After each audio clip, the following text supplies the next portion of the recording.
bonjour à toutes et à tous, à toutes les personnes que je n'ai pas eu l'occasion de saluer à l'arrivée ici. Euh, je vous remercie d'avoir pris de votre temps, d'avoir consacré du temps. Nous sommes un vendredi et on dit souvent c'est le week-end, mais vous avez quand même décidé d'être là pour une activité sérieuse qui se veut aussi un moment de partage avec vous. Donc nous sommes réunis ici dans le cadre du projet qui s'appelle Congo Bassin Talk with Youth Professionals, qui veut dire en français échange avec les jeunes professionnels du bassin du Congo. Et comme moi, Adrien l'a dit tout à l'heure, c'est des professionnels, donc quel que soit le cœur d'activité, vous êtes les bienvenus ici. L'essentiel, c'est que vous soyez un jeune professionnel.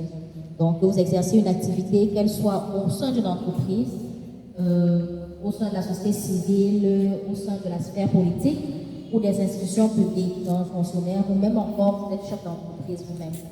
Et l'objectif du projet qui nous regroupe ici, c'est de susciter l'intérêt de nous jeunes quant aux avantages et aux opportunités que nous pouvons tirer, de la préservation des forêts du bassin du Congo.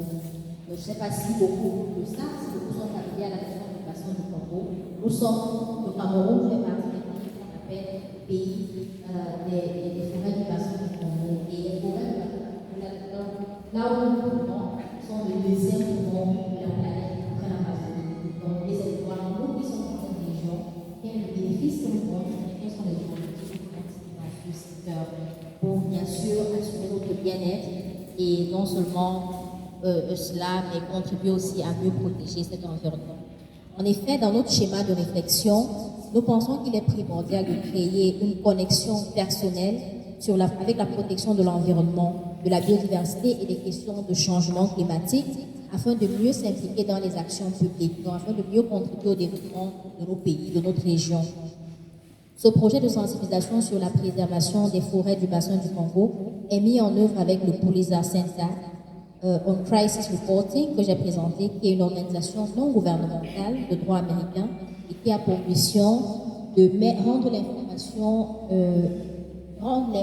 un bien public, donc à ce que tout le monde ait accès à l'information où qu'il se trouve, quel que soit son métier.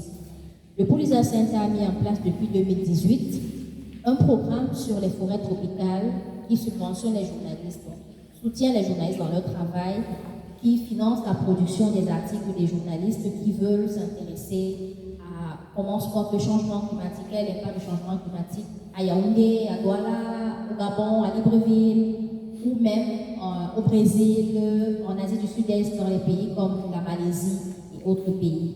Donc depuis 2018, le Pulitzer Center travaille dans ce sillage-là et nous appuyons toutes les actions touchant à la sensibilisation et à l'éducation.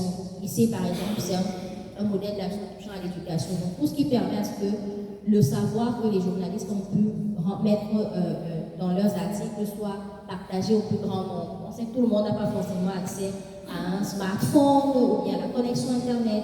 Les moments pareils sont les moments pour dire ok, voilà ce qui est comme problème dans la préservation des forêts du bassin du Congo et ensemble, qu'est-ce que nous pouvons saisir comme opportunité dans ce contexte-là. C'est donc dans ce cadre que le Pulitzer